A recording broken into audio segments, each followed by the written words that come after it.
Circuit কাকে বলে এবং কি সার্কিট কত প্রকার ও কি কি?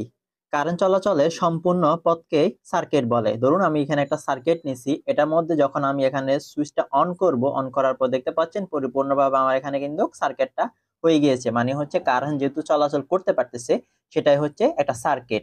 তো এটাই হচ্ছে সার্কিট। তো হ্যালো ভিউয়ার্স, স্বাগত জানাচ্ছি ইলেকট্রো টেকনোলজি বিডির পক্ষ থেকে। আমি রেজাউল করিম। এই ভিডিওতে শুধু সিরিজ সার্কিট নিয়ে আলোচনা করা হবে। এর পরবর্তী ভিডিওতে প্যারালাল সার্কিট নিয়ে আলোচনা করব ইনশাআল্লাহ। তো আপনি যদি চ্যানেল নতুন হয়ে থাকেন তাহলে প্লিজ একটু কষ্ট করে চ্যানেলটা সাবস্ক্রাইব করে দেবেন। সার্কিট কত প্রকার এবং কি কি? সার্কিট সাধারণত দুই প্রকার, এক হচ্ছে সিরিজ সার্কিট, দুই হচ্ছে প্যারালাল সার্কিট। এছাড়াও এই দুই প্রকার সার্কিটের সমন্বয়ে আরো একটি সার্কিট হয়, যাকে সিরিজ প্যারালাল বা মিশ্র সার্কিট বলা হয়। এই সিরিজ সার্কিট কোথায় কোথায় ব্যবহার করা হয়? এটি শর্ট সার্কিট টেস্ট করার জন্য ব্যবহার করা হয়।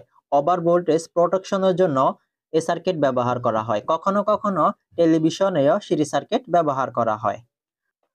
এই সিরিজ সার্কিটের কিছু বৈশিষ্ট্য আছে, এখন ওই বৈশিষ্ট্যগুলো জানবো।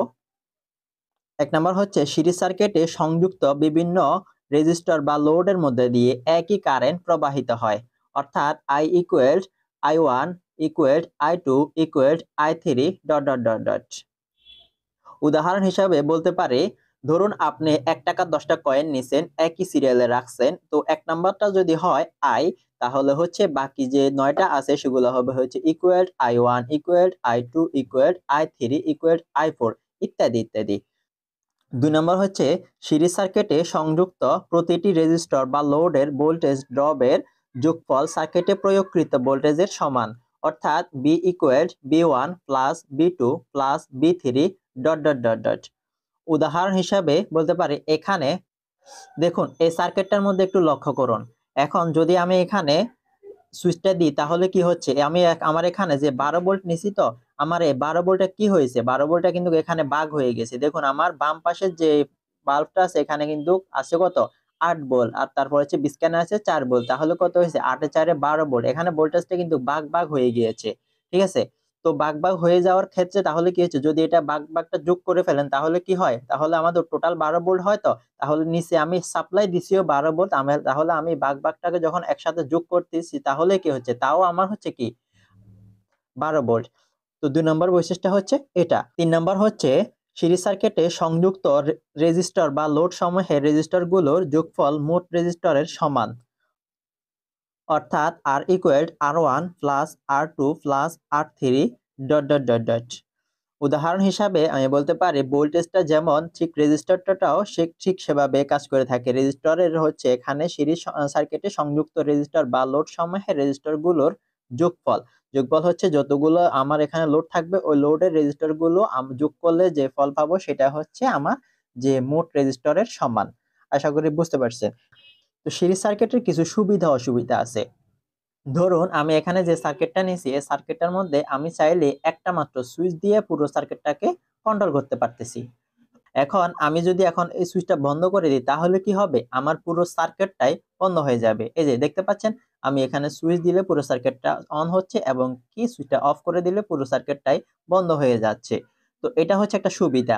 আর অসুবিধা হচ্ছে, ধরুন আমি আর এখানে লাইটটা জ্বলতেছে, আমি তিনটা লোড নিছি, তো তিনটা লোড থেকে আমার বিস্কানের লাইটটা কোনো কারণে নষ্ট হয়ে গেছে, তাহলে কি হবে, আমার যে বাকি দুইটা লাইট থাকবে ও দুটোই কিন্তু অকেজো হয়ে যাবে।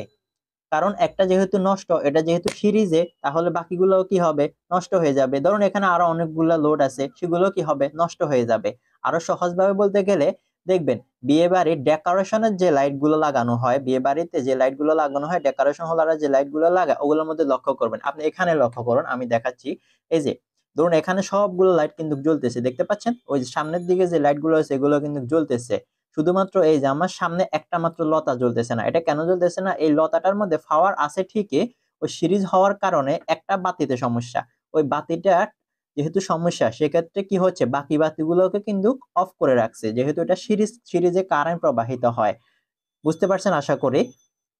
তো এই জন্যই হচ্ছে একটা মাত্র বাতি যখন অকেজো হয়ে যায় বাকি বাতিগুলো অকেজো হয়ে যায়, নষ্ট হয়ে যায়।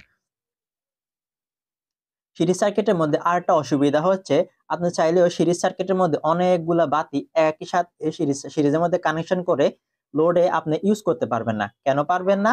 কারণ হচ্ছে আমি যে সাপ্লাইটা দিব, যে সোর্সটা দেব বাতি সিরিজ সার্কিটের মধ্যে, ওই সোর্সটা কিন্তু পরিপূর্ণভাবে কাজ করলেও বাতি অনেকগুলা লোড হয়ে যাওয়ার কারণে কিন্তু আমার পরিপূর্ণভাবে আলো দিবে না, আলো কম দিবে। তাহলে কি হচ্ছে, আমার কিন্তু সিরিজ সার্কিটটা আর এখানে লোড হিসাবে আমি এখানে ইউজ করতে পারতেছি না।